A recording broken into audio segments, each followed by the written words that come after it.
Assalamu alaikum. This is our MPS lab project. This is basically a digital alarm clock with an alarm function.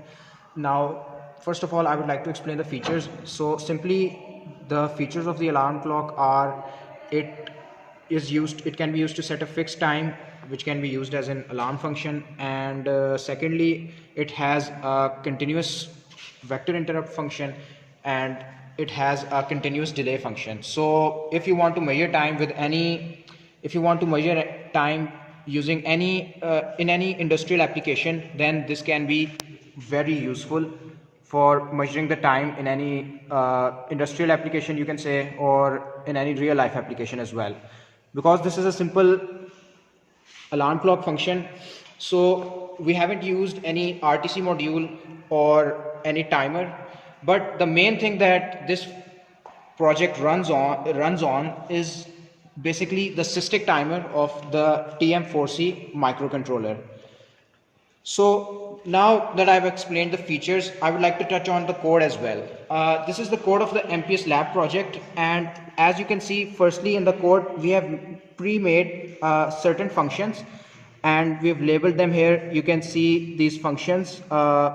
Yes, here they are: delay function, interrupt function, and different types of functions. All are pre-specified. Now, what's the benefit of specifying these functions?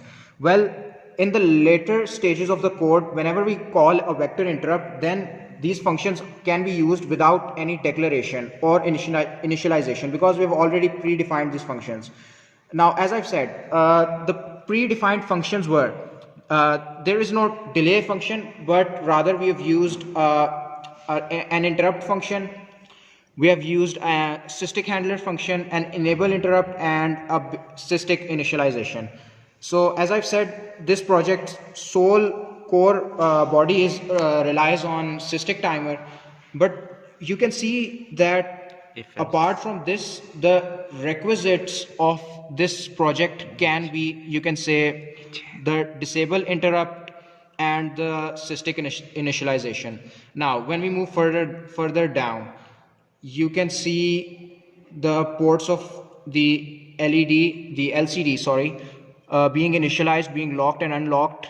And one thing that you'll notice in the code is our use of continuous increments and loops. Now, because this is a time function, this is a digital clock, it relies heavily on fixed intervals rather, and a fixed delay. So these increments are necessary whenever the interrupt runs.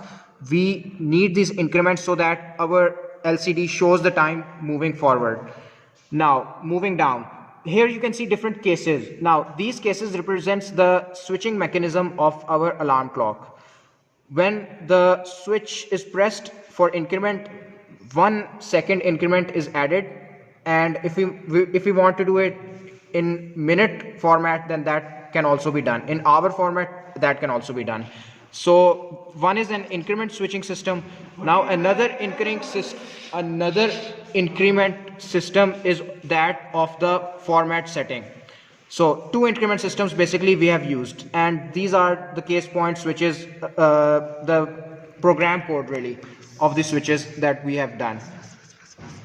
And in the end, you can see, yeah, the fixed delay that's being used constantly. The increments having been used constantly, and yes, in the end, you can see that whatever functions we predefined, we are consistently calling them down below.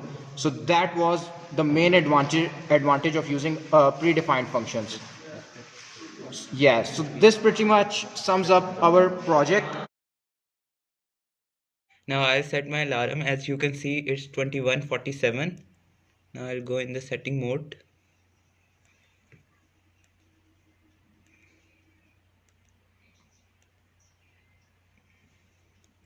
I'll set it till 48. Now the settings are saved. Now it will ring after 7 seconds.